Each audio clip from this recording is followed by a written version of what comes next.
So the two things unrelated to our conversation about abolition in prisons, which I really appreciate, is in addition to being unapologetic when you talked about this, another thing you're unapologetic about is letting people know that you have support for Edward Snowden, who, well, he's accused of a felony, so you probably shouldn't be talking to him. But I'm not saying you have, but you support him, and you've gotten a lot of shit from people for supporting him.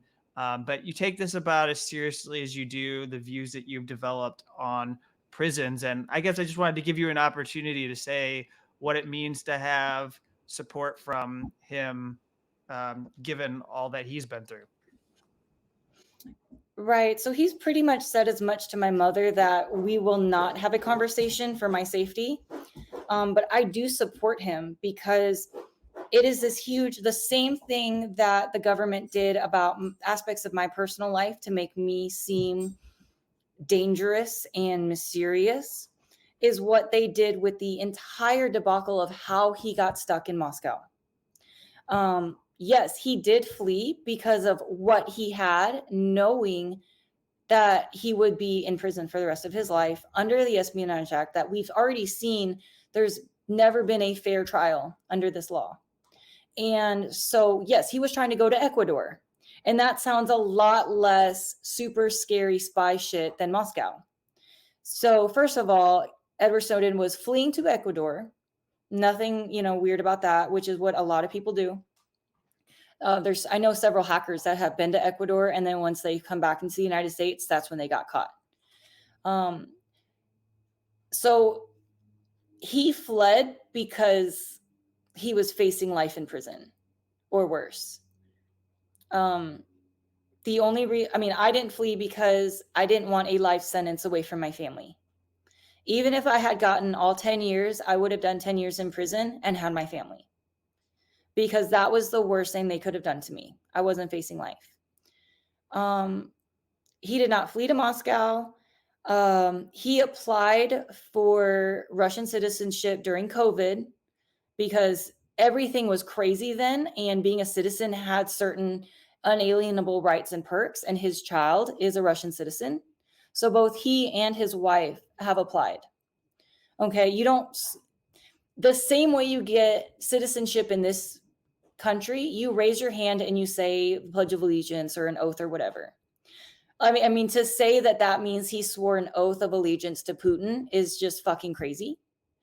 To say that him not being more outspoken about Ukraine, certain people have actually come at me because on February 25th, I didn't put a Ukrainian flag in my Twitter and I didn't start talking about, I've expressed more.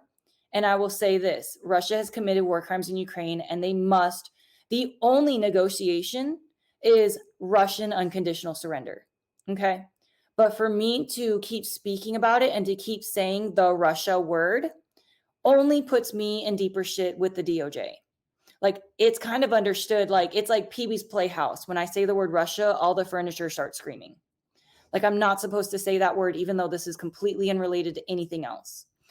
But because I wasn't outspoken, people were saying like, see, she is a Russian spy. She's not condemning the war in Ukraine. And it's like, Twitter doesn't mean shit, y'all. You can tweet about Ukraine all day on Twitter. That doesn't end the war. So Snowden not saying anything about Ukraine while he lives in Moscow is keeping him, his wife, and his child alive. And for anybody who doesn't understand that, he's doing a life sentence in Russia. Yeah. That's horrible. Like, yes, he has his girl, he has his kid. He's doing a life sentence away from the United States of America, which in some ways can be worse than the US prison system.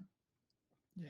And in one of those ways is that if he speaks out against something that so many people, like-minded people, are already against, could literally get him assassinated or get his child taken away and be put in one of these, you don't even know, would they put his child in a concentration camp like the way they're doing to Ukrainian children? Like, you don't know what they could do to his family. So his silence is not complicity. It's just That's the last thing he has to protect. Why would he risk it for a fucking tweet? You know? So I mean, I don't really those are all these things that people keep saying just because they're so ignorant of the entire situation. He never fled to Moscow. Joseph Biden was the one who made sure his passport was voided in that airport. Our government chose for him to be stuck in Moscow as opposed to anywhere else. And so, I mean, it's just been, one attack after another versus, when he first started, like what he released, the support on that. Like these are the same people that think the government's tracking them, but oh, he's a traitor. Yeah, yeah.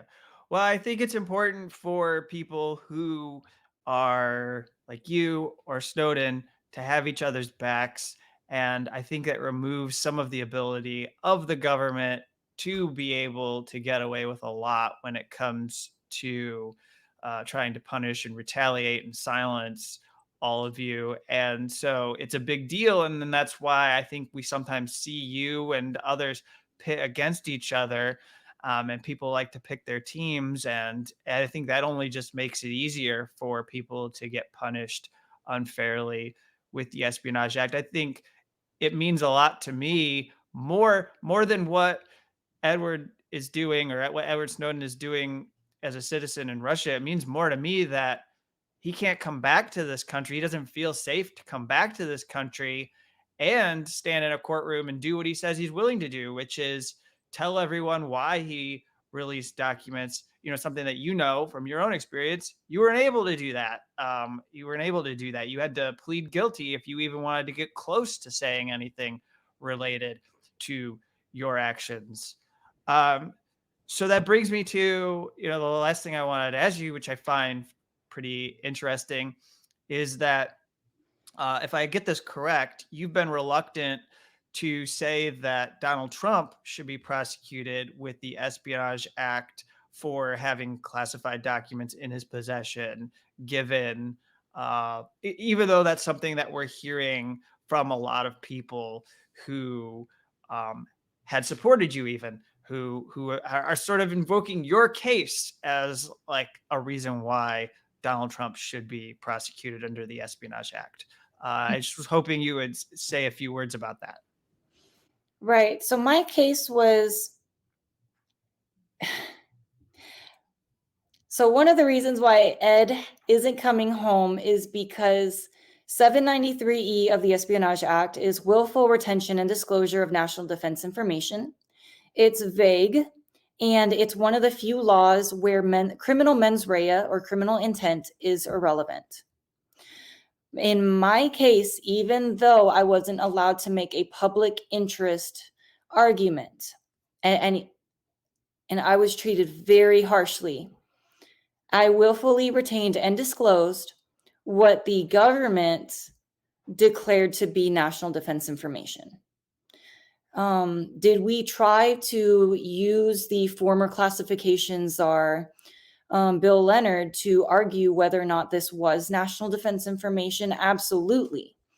A defendant in this case, if you are charged with 793E, you cannot state your intention and you cannot argue whether or not what you released was national defense information.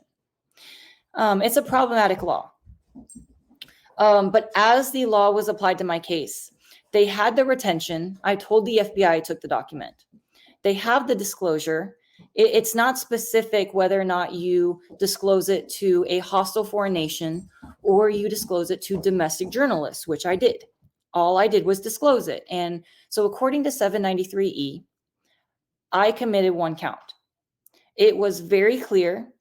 And if I were, I mean, I don't know, if I didn't want to take responsibility, I wouldn't have confessed to the FBI on day one.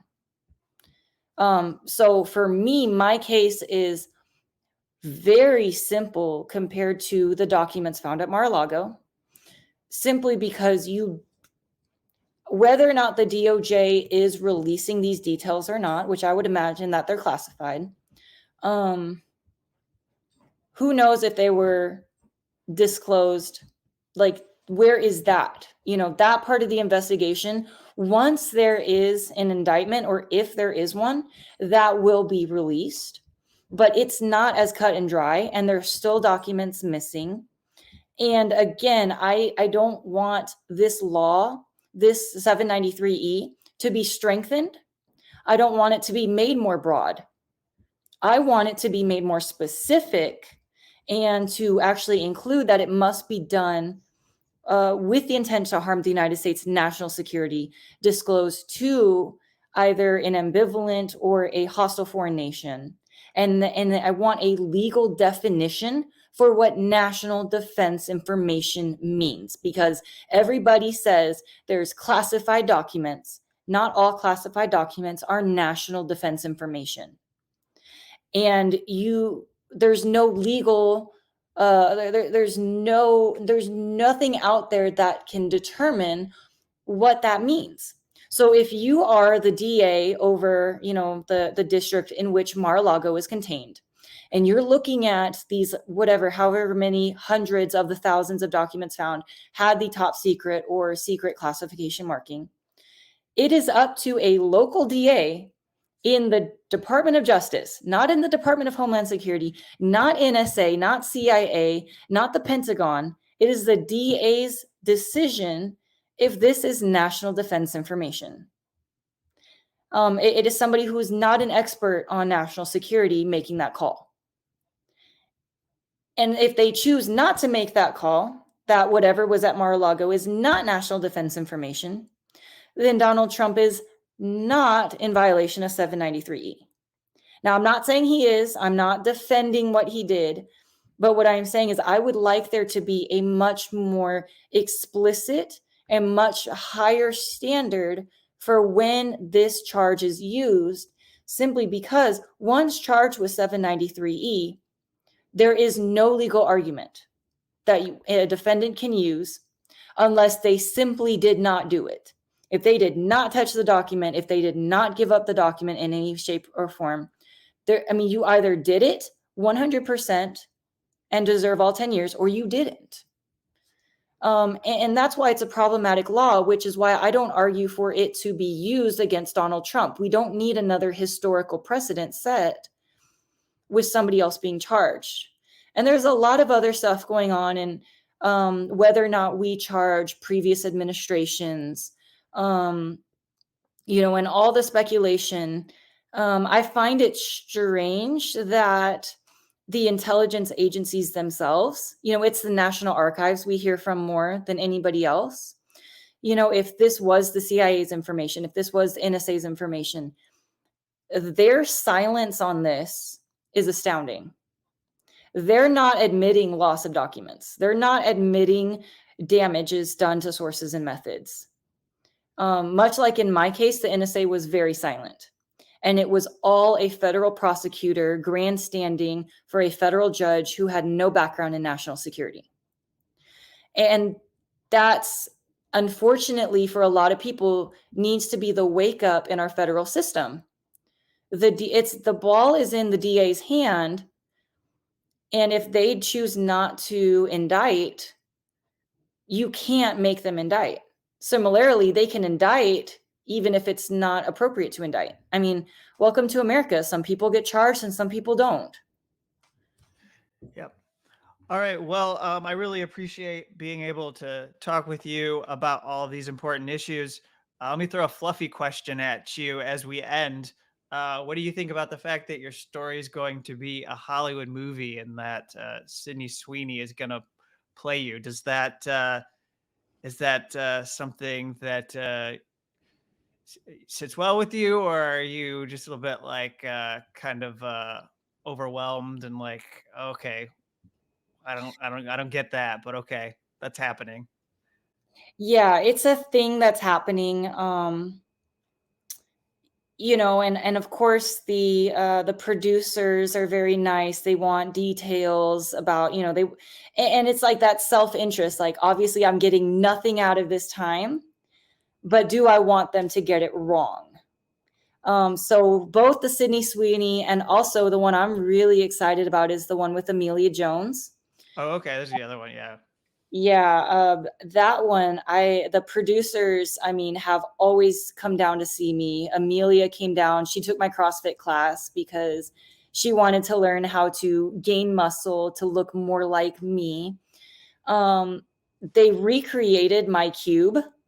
So little things like that are so exciting for me because it's like they do care. But as far as like the whole like the ego trip or like see, like I was right to do what I did or the justification. It's like it's just another really weird aspect of my government no longer acknowledges me, but there's a Hollywood movie about me kind of thing, you know? Yeah. It's just very, and of course I'm not famous at all, despite like I'm still not gonna be famous about this. Like if I in my hometown, when I walk around the supermarket, more people ask where my sister is and how she's doing, you know, because she was like the star of the family. So I'm not like nobody recognizes me. Nobody's ever like, who are you? It's just like, oh, you're Brittany's little sister. Like, where is she? How's she doing? So I'll never be famous. So that's nice. That's good to know that there's never gonna be any like attention on me. Well, it's good that you could still have a normal life and return to it and do the things that you want to do. You have your dogs, you have CrossFit, and things are moving in the right direction. So, thank you. It was really good to speak with you, and I wish you the best. Thanks. Thank you so much. Sorry about my puppy. She's crazy.